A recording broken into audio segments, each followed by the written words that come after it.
हाय मेरे प्यारे बच्चों, हम शुरू करने वाले हैं द्विघात समीकरण से बोर्ड के एग्जाम में किस तरीके के क्वेश्चन पूछे जाते हैं। तो 10th क्लास का चैप्टर नंबर 4 है द्विघात समीकरण। तो द्विघात समीकरण में जिस जिस टाइप के क्वेश्चन बोर्ड परीक्षा में पूछे जाते हैं, मैं आपको उस टाइप के क्वेश्चन कराने वाला हूं। चलिए देखते हैं किस टाइप के क्वेश्चन। एक बार क्वेश्चन आया, यदि 1/x² + 6 = 1/10 हो तो x का मान क्या होगा। कैसे करेंगे क्वेश्चन को? देखो बड़े इजी क्वेश्चन आते हैं। 1/x² + के 6 = 1/10। क्या करेंगे बेटा? इसकी क्रॉस मल्टीप्लाई कर दो। क्या कर दो? Cross multiply. क्रॉस मल्टीप्लाई में क्या करेंगे? x² + 6 की मल्टीप्लाई इधर जाएगी तो ये बनेगा x² + 6 = 10 की मल्टीप्लाई 1 में करेंगे 10 × 10। ठीक है। अब ये बेटा 6 है, 6 बराबर से इधर जाएगा तो प्लस का होगा या माइनस का? जी ऑफकोर्स माइनस का होगा। तो ये बना बेटा x² = 10 - के 6 और 10 में से 6 गए, कितने बचे बेटा? 4। और ये स्क्वायर है, इसे इक्वल से इधर लेके जाएंगे तो ये 4 के ऊपर जाएगा स्क्वायर रूट में, तो ये बन जाएगा x² और यहाँ साइन आ जाएगा बेटा प्लस माइनस का। क्योंकि यहाँ x की पावर कितनी थी? 2, तो इसकी वैल्यू भी कितनी होंगी? 2 होंगी। एक प्लस की होगी, एक माइनस की होगी। और रूट 4 की वैल्यू कितनी होती है? 2 होती है। तो x की फाइनली वैल्यू हमारी आ गई है। x = होगा ±2। चलते हैं नेक्स्ट क्वेश्चन देख। नेक्स्ट क्वेश्चन है बेटा क्वेश्चन नंबर 2। इसने कहा यदि समीकरण 2x² - 8x + c = 0 के मूल बराबर हो। यदि बेटा ये ना दिख रहा हो आपको लाइट की वजह से, तो ये लिखा हुआ है मूल बराबर हैं, तो c का मान क्या होगा? c का मान क्या होगा हमें ये बताना है। तो द्विघात समीकरण क्या दी हुई है बेटा हमें? 2x² - के 8x + c = 0। और जब इसके मूल बराबर हैं तो इस द्विघात समीकरण का विविक्त कर क्या होगा? 0 होगा। विविक्त कर कितना होगा? 0 होगा। तो इसकी पहले हम कंपेयर कर लेंगे। ax² + bx + c, capital C ले लेते हैं, ये स्मॉल c, यहाँ कैपिटल C ले लेते हैं, = 0। तो a की वैल्यू कितनी आई? 2। b की वैल्यू कितनी आई बेटा कंपेयर करने पे? -8। और c की वैल्यू कितनी आई बेटा? स्मॉल c से ले लेते हैं। इसकी कर दी हमने तुलना। क्या कर दी बेटा? तुलना करने पर क्या करा बेटा? इसकी तुलना कर दी। इसकी मूल इक्वेशन से इसकी क्या कर दी बेटा? तुलना कर दी। ठीक है। अब इसने कहा चूंकि मूल बराबर है, इस द्विघात समीकरण के मूल क्या है बेटा? मूल बराबर है, इसलिए इसके विविक्त कर की जो वैल्यू होगी, जिसे d से डिनोट किया जाता है, वो होगी b² - 4ac। क्लियर है? विविक्त कर की वैल्यू कितनी होगी बेटा? b² - 4ac की वैल्यू होगी 0। कितनी होगी? 0। कितनी होगी बेटा? 0। तो b² - 4ac की वैल्यू होगी 0। b का मान कितना है बेटा? -8 का स्क्वायर 4। a की वैल्यू कितनी है बेटा? 2। और c की वैल्यू कितनी है? c जो कि हमें बताना है। बराबर में कितना है? 0। 8 का स्क्वायर कितना होगा बेटा? 8 × 8 = 64 - 4 दूनी 8, c = 0। अब ये 64 प्लस के हैं, बराबर से इधर जाते ही किसके हो जाएंगे? माइनस के, क्योंकि बराबर से उधर जाते ही ये क्या कर लेगा? अपना चिन्ह चेंज कर लेगा। तो ये हो जाएगा 8c = -64। 8 जाएगा अपॉन में, तो ये बन जाएगा बेटा c = -64 बटे -8, माइनस से माइनस गया, 8 × 8 = 64। तो c की वैल्यू कितनी आ गई बेटा? 8 आ गई। क्वेश्चन समझ में आ गया होगा। चलते हैं नेक्स्ट क्वेश्चन पर। क्वेश्चन नंबर 3 बढ़िया क्वेश्चन है। अभी तो मैंने आपसे बताया विविक्त कर क्या होता है। द्विघात समीकरण के अंदर विविक्त कर क्या होता है? b² - 4ac, जिसे d से क्या किया जाता है? डिनोट किया जाता है। तो डायरेक्टली फॉर्मूला लगाओ, आंसर निकालो। बैठ के क्या कर रहे हो फ्री? चलो करते हैं। इक्वेशन क्या दी हुई है हमारे पास में? 3x² - के 4x + के 4/3 = 0। इसकी तुलना कर देंगे ax² + के bx + c = 0 से। और जब हम इसकी तुलना करेंगे करने पर a की वैल्यू हमें मिलेगी बेटा 3 और b की वैल्यू मिलेगी -4 और c की वैल्यू कितनी मिलेगी, c की मिलेगी 4/3। कितनी मिलेगी, 4/3। अब हमें क्या बताना है, विविक्त कर बताना है। विविक्त कर का फॉर्मूला क्या होता है, विविक्त कर का फॉर्मूला क्या होता है, d बराबर b² - 4ac, d बराबर b² - 4ac। b की वैल्यू कितनी है बेटा, b का मान है -4 रख देंगे। फॉर a की वैल्यू कितनी है 3 और c की वैल्यू कितनी है 4/3। 4 का स्क्वायर 4 चौक 16 -3 से 3 कट गया और 4 की मल्टीप्लाई 4 में हुई, 4 चौक 16 और 16 में से 16 गई 0, तो इसका विविक्त कर क्या होगा, 0 होगा। क्वेश्चन समझ में आ गया, क्वेश्चन समझ में आ गया। चलो एक क्वेश्चन और करते हैं।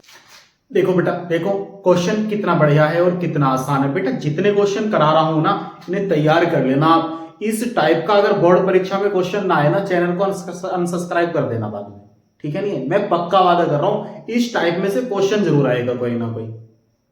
और यदि सब्सक्राइब नहीं किया है तो अभी सब्सक्राइब कर दो बेटा चैनल को, और वीडियो को अच्छी लग रही है बेटा लाइक करते रहो। जो चीज समझ में नहीं आ रही है कमेंट करते रहो, कमेंट करो, मैं दोबारा समझाऊंगा उस टॉपिक को, मैं दोबारा समझाऊंगा आपको। देखो, यदि द्विघात समीकरण x² प्लस के 2x माइनस की इक्वल टू 0 है का एक मूल -2 है, तो p का मान क्या होगा। एक मूल दे रखा बेटा, जो मूल दे रखा वो इस इक्वेशन को क्या करेगा बेटा, वेरीफाई करेगा या नहीं, संतुष्ट करेगा या नहीं करेगा। यदि एक मूल दे रखा तो वो इसी का ही तो है, यानी कि इसके किसी x की वैल्यू है। इसके x की कितनी वैल्यू होंगी 2, क्यों, क्योंकि ये द्विघात समीकरण का क्वेश्चन है और इसकी पावर कितनी है 2 है, तो वेरिएबल अब इसमें कितनी वैल्यू आएंगी 2 आएंगी। कितनी वैल्यू आएंगी 2। एक दे रखी तो वो इसी की तो है बेटा, इसी इक्वेशन को तो संतुष्ट करेगी। किसको संतुष्ट करेगी, इसी इक्वेशन को संतुष्ट करेगी। तो जो समीकरण हमें दिया हुआ x² plus 2x minus p equal to 0, और जो मूल दे रखा है हमारे पास में वो क्या है बेटा, इसके x की वैल्यू है। इसकी वैल्यू है x की, और ये -2 इस समीकरण को क्या करेगा, संतुष्ट करेगा। तो हम क्या काम करेंगे, इस 2 को इस इक्वेशन में x के स्थान पर रख देंगे। आगे बात समझ में, आगे बात समझ में क्या करना, आगे बात समझ में क्या करना है, जो एक मूल दे रखा है उसी मूल को उठा के कहां रख देंगे, इसके x की जगह रख देंगे, और जो भी p की वैल्यू आएगी वही p का मान होगा। Clear, clear. चलो करते हैं, चलो करते हैं बेटा। इस x की वैल्यू को उठा के रखो, x की जगह क्या आ गया -2 प्लस 2 गुना x के स्थान पे क्या रखा बेटा -2, माइनस में कितना p इक्वल में कितना 0। आगे चलो 2 का स्क्वायर कितना होगा 4, और 2 दूनी कितना होगा बेटा 4, माइनस में कितना p इक्वल टू में कितना 0। 4 से 4 तो कट गया, तो -p इक्वल टू कितना है बेटा 0। तो फाइनली p की वैल्यू कितनी आ गई 0। तो इस इक्वेशन में p का मान कितना होगा 0 होगा। समझ में आ गया, समझ में आ गया, समझ में आ गया, क्लियर है। आगे बढ़ते हैं, देखते हैं बेटा क्वेश्चन में बूझी क्या बात गई है। देखो हर एक क्वेश्चन में अलग टाइप का करा रहा हूं, और इन टाइप में से बोर्ड में जरूर आएगा क्वेश्चन। मैं तुमसे वादा कर रहा हूं जरूर आएगा क्वेश्चन, अच्छे से तैयारी करके जाना, बता रहा हूं मिस मत कर देना एक भी क्वेश्चन को। एक एक क्वेश्चन की बहुत अच्छे से तैयारी करना, बहुत अच्छे से तैयारी करना। क्या कहा, यदि द्विघात समीकरण 1 - 4x प्लस 4x² बराबर 0 है के मूलों का योग क्या होगा। और बेटा यही क्वेश्चन ऐसे भी पूछ सकता था कि मूलों का गुणनफल क्या होगा। क्या पूछ सकता था कि गुणनफल क्या होगा। मूलों का योग भी पूछ सकता है और मूलों का गुणनफल भी पूछ सकता है, और पेपर में मूलों के स्थान पर बेटा शून्यक भी लिखा आ सकता है। तो घबरा मत जाना, मूलों को शून्यक भी कहते हैं, उसके जीरोस। बात आ गई, बात समझ में। अगर पेपर में शून्यक लिखा हुआ मिल जाए तो समझ जाना जीरोस की बात चल रही है, शून्यक की बात चल रही है, शून्यक की बात चल रही है बेटा। बात समझ गए।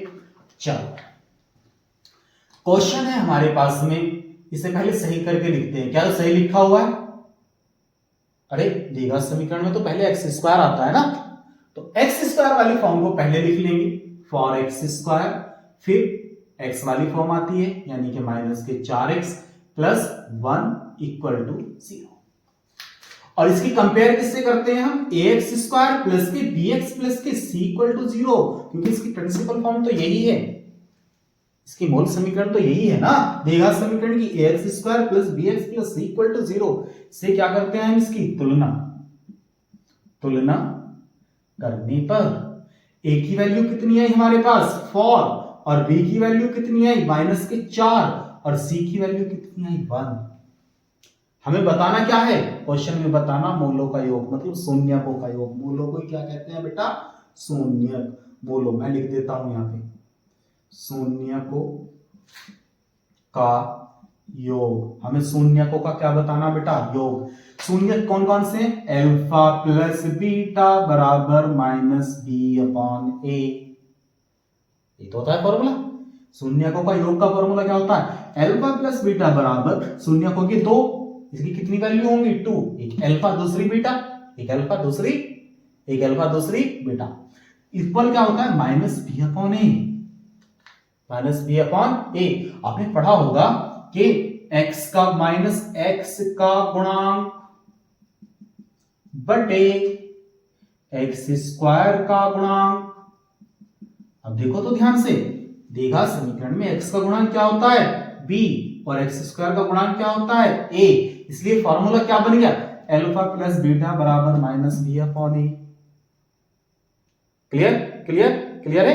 चलो आगे चलते हैं, ये लिख दो या ये लिख दो, मैं ये लिख देता हूं, ठीक है।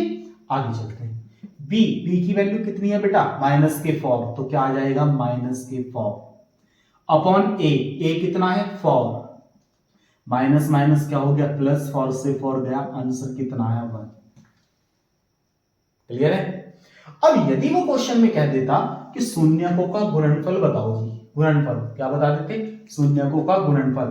तो शून्यकों का गुणनफल, शून्यकों को ही क्या कहते हैं, मूल। क्या कहते हैं बेटा, मूल। ध्यान रखना, शून्यकों को ही मूल कहते हैं, ठीक है। तो शून्यकों को ही मूल कहते हैं, मूल कह दो या शून्य कह दो, एक ही बात होगी। तो इसका फॉर्मूला होता है अल्फा इंटू बीटा बराबर c/a। क्या होता है, अल्फा इंटू बीटा बराबर c/a, अचर पद बटे एक्स स्क्वायर का गुणांक, अचर पद बटे एक्स स्क्वायर का गुणांक। तो अचर पद कितना है हमारे पास, c 1 है, और a की वैल्यू कितनी है हमारे पास 4। तो फाइनली शून्यकों का गुणनफल कितना हो जाएगा, 1/4 हो जाएगा। बात समझ में आ गई बेटा, बात समझ में आ गई बेटा, बात समझ में आ गई बेटा, बात समझ में आ गई, बात समझ में आ गई। बहुत अच्छी बात है बेटा। आप चैनल पे पहली बार आए थे यदि, तो इस वीडियो को लाइक कर दीजिए। अब मैं इसका सेकंड पार्ट कल लेकर के आऊंगा, ठीक है। मिलते हैं अब हम आपसे इसी के सेकंड पार्ट में।